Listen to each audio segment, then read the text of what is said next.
देवताभ्यः पितृभ्यश्च महायोगिभ्येव च नमः स्वाहायै सौधायै नित्यमेव नमो नमः नित्यमेव नमो नमः नित्यमेव नमो नमः।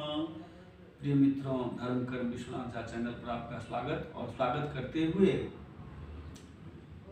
कुछ लोगों ने मुझसे संपर्क सूत्रों के द्वारा ये समझना चाहे हैं कि गुरुजी 21 तारीख से प्रारंभ हो रहा है पितृपक्ष, क्या?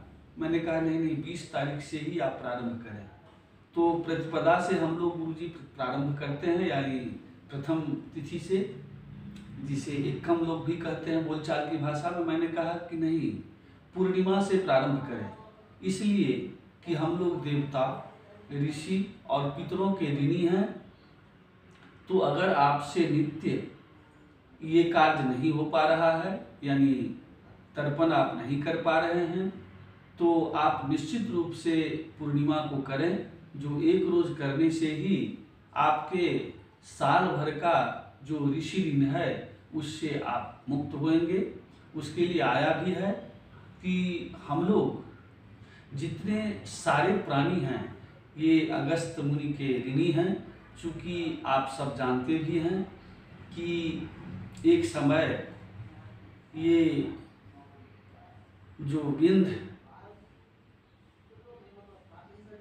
पर्वत देख रहे हैं, ये विंध्य इतना बड़ा उच्छृंखल था कि सूर्य को ही स्तंभित कर दिया, यानी रोक दिया, जिसके कारण सारे संसार के प्राणी अस्त व्यस्त हो गए और देवताओं को जाकर के अनुनय विनय किए कि अब हम लोगों का जीवन आप ही रक्षा कर सकते हैं। ऐसी स्थिति में देवताओं ने भी उन्हें काफ़ी समझाया बुझाया, परंतु वह मानने के लिए तैयार नहीं था। तब यह निर्णय लिया गया कि अगस्त विंध्य के गुरु हैं, अगर अगस्त मुनि चाहें तो उन्हें मना सकते हैं। और यही हुआ कि सारे देवताओं मिलकर के अगस्त मुनि को कहे कि महाराज, आप महान हैं और आप अपने शिष्य विंध्य को मना लेंगे, अतः संसार की रक्षा के लिए आप इतना कार्य जरूर करें। और इन लोगों के विशेष निवेदन से उन्होंने विंध्य के पास में पहुँचे। जब विंध्य के पास में पहुँचे तो विंध्य उन्हें देखकर, अपने कौलुक गुरु को आए देखकर साष्टांग प्रणाम किया, और प्रणाम करते ही अगस्त मुनि ने उनके पीठ पे हाथ रख करके और बोले कि बेटा, तब तक इसी तरह से साष्टांग में तुम प्रणाम करते रहो, मैं कुछ क्षणों के लिए दक्षिण दिशा की तरफ जाता हूँ, जब मैं आऊँगा उसके बाद में तुम इस मुद्रा से खड़े हो जाना। तो आज तक अगस्त मुनि वापस नहीं आए हैं, और आया भी है कि अगस्त मुनि जब उन्हें ठोक करके रख दिए, यानी पीठ पे हाथ रख करके उन्हें इसी तरह से साष्टांग में रख दिए, तो अगस्त मुनि जब दक्षिण दिशा गए तो उस दिन केवल अगस्त मुनि का तर्पण होता है।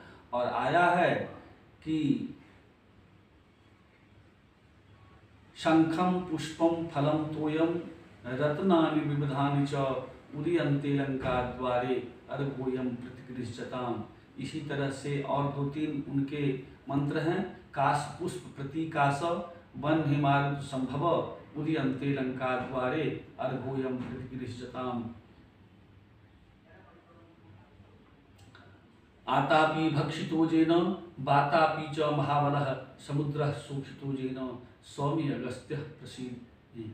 इस तरह के इन मंत्रों से अगस्त मुनि को अर्घ्य दें। और उसके लिए आया है कि शंख और कास, जो एक घास विशेष होता है जिसका पहले झाड़ू बनता था, कुशा से बड़ा होता है, जिसका पुष्प सफ़ेद होता है, उस सफ़ेद पुष्प से और शंख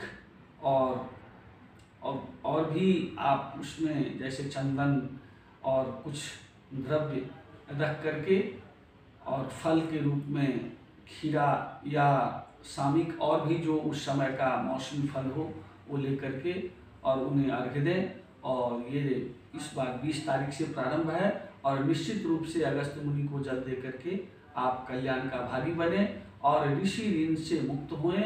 जय जगदम्ब, जय विश्वनाथ।